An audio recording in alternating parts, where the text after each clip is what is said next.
तो बच्चों, आज हम पढ़ने वाले हैं डीएनए के स्ट्रक्चर के बारे में। हमने पिछली कक्षाओं में पढ़ा है गुणसूत्र।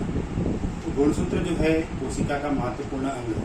किसी भी जीव में देखते हैं जो गुणसूत्र है, लक्षणों को एक पीढ़ी से दूसरी पीढ़ी में लेके जाता है। तो गुणसूत्र में जो मुख्य भाग होते हैं वो डीएनए है। तो आइए आज हम पढ़ते हैं डीएनए के बारे में। तो आज का हमारा टॉपिक है डीएनए, है ना। आज का हमारा टॉपिक क्या है? डीएनए है। तो मुख्य रूप से हम देखते हैं डीएनए का पूरा नाम क्या है? डीऑक्सीराइबोन्यूक्लिक अम्ल है। डीएनए का पूरा नाम है, ठीक है। ये सामान्यतः कहाँ पाए जाते हैं? कोशिका के केंद्रक में पाए जाते हैं। मुख्य रूप से यदि हम देखें डीएनए के स्ट्रक्चर का अध्ययन करें, जैसे कि पिछली कक्षाओं में हमने किया है ना। तो यहाँ देखिए ये क्या है? एक कोशिका का हमने डायग्राम बनाया है। ये कोशिका है।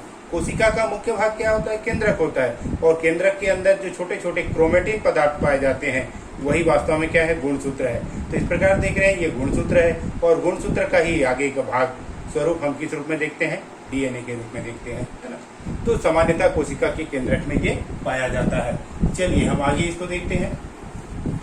यदि देखें तो यह मुख्य आनुवंशिक पदार्थ है, अर्थात लक्षणों को एक पीढ़ी से दूसरी पीढ़ी में लेके जाता है। पैतृक जो गुण होते हैं, हम लोग देखते हैं कि पैतृक गुण क्या होते हैं? एक पीढ़ी से दूसरी पीढ़ी में जाते हैं। अब हम बात करते हैं डीएनए की संरचना की। जो उनकी संरचना के यदि बेसिक देखें, है ना, डीएनए क्या है? डीऑक्सीराइबोन्यूक्लियोटाइड का बहुलक होता है या पॉलीमर होता है। तो डीऑक्सीराइबोन्यूक्लियोटाइड जो है डीऑक्सीराइबोन्यूक्लियोसाइड और फास्फोरिक अम्ल के एक अणुओं के मिलने से न्यूक्लियोटाइड बनता है। इसी प्रकार यदि देखें डीऑक्सीराइबोन्यूक्लियोसाइड जो है एक नाइट्रोजनी क्षारक और एक जो है पेंटोस शर्करा के मिलने से बनता है। उसी प्रकार हम देखें जो नाइट्रोजनी क्षारक है उनको दो भागों में बांटा गया है, प्यूरिन्स और पिरिमिडिन, है ना। यदि प्यूरिन्स को देखें तो ये भी दो हैं, एडेनिन और ग्वानिन। एडेनिन और ग्वानिन कैसे हैं? डबल रिंग वाले कंपाउंड है। और पिरिमिडिन कैसे हैं?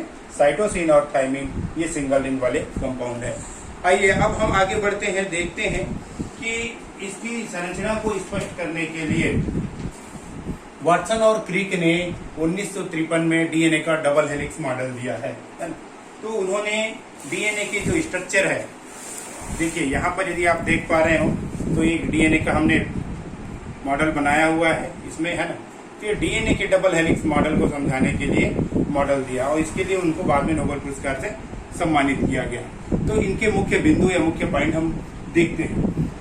प्रत्येक डीएनए में, है ना, जो पॉलीन्यूक्लियोटाइड की दोहरी श्रृंखलाएं पाई जाती है। देखिए दोहरी न्यूक्लियोटाइड की दो श्रृंखलाएं पाई जाती हैं, और ये दोनों न्यूक्लियोटाइड श्रृंखलाएं आपस में लिपट करके उसके कुंडल के चारों ओर कुंडली के समान रचना बनाती हैं। ये दो पॉलीन्यूक्लियोटाइड श्रृंखलाएं आपको दिख रही है, ये दोनों एक सेंट्रल अक्ष के चारों ओर इस प्रकार लिपटा हुआ है, ठीक है।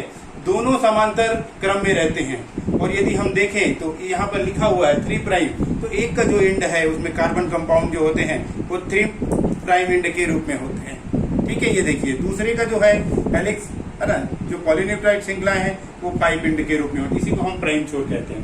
यदि हम देखें तो ये जो होते हैं नाइट्रोजन और बेस के बीच क्या पाया जाता है? हाइड्रोजन बंध पाया जाता है, और हाइड्रोजन बंध ही इन दोनों पॉलीन्यूक्लियोटाइड श्रृंखलाओं को जोड़ करके रखा हुआ रहता है। यदि वास्तव में देखें तो एडेनिन और थाइमिन के बीच डबल बंध पाया जाता है, गुआनिन और साइटोसिन के मध्य ट्रिपल बंध पाया जाता है। तो सभी जीवों की जातियों में इनकी संख्या स्थिर रहती है।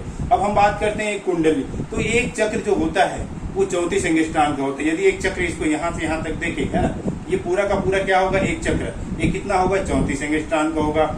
और एक चक्र में लगभग 10 नाइट्रोजनी बेस पेयर पाए जाते हैं। तो बेस पेयर की संख्या एक चक्र में कितनी होती है? 10 होती है। दो बेस पेयर के बीच यदि देखें तो 3.4 एंगस्ट्रॉम की दूरी होती है ना। और इसका एक कुंडली का व्यास यदि हम देखें तो एक कुंडली का व्यास क्या होता है? 20 एंगस्ट्रॉम होती है। और ये जो स्टैंड होते हैं पॉलीन्यूक्लियोटाइड के, जो स्टैंड होते हैं एक दूसरे के पूरक होते हैं। यहाँ पर देखिए हम इसको आणविक स्ट्रक्चर बनाने का ये है ना, ये शुगर है, ठीक है, ये फास्फोरिक अम्ल है, एडेनिन और थाइमिन। एडेनिन और थाइमिन के बीच डबल बंध है, शुगर जुड़ा हुआ है, फिर 3 एंड है। इसी प्रकार देखिए गुआनिन और साइटोसिन, तो गुआनिन और साइटोसिन के मध्य कैसा है? ट्रिपल बॉन्ड है। तो ये हाइड्रोजन बंध है जो इसको आपस में बांध के रखते हैं।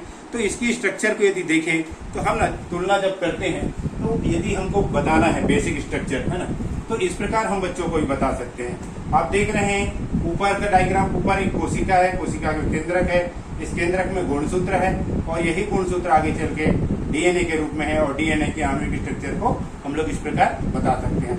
तो बच्चों, आज हम लोगों ने यहाँ पर देखा कि ये गुणसूत्र के अंतर्गत डीएनए की संरचना का अध्ययन पूरा किया है। तो आप लोग इस प्रकार संरचना बनाइए और तैयारी कीजिए।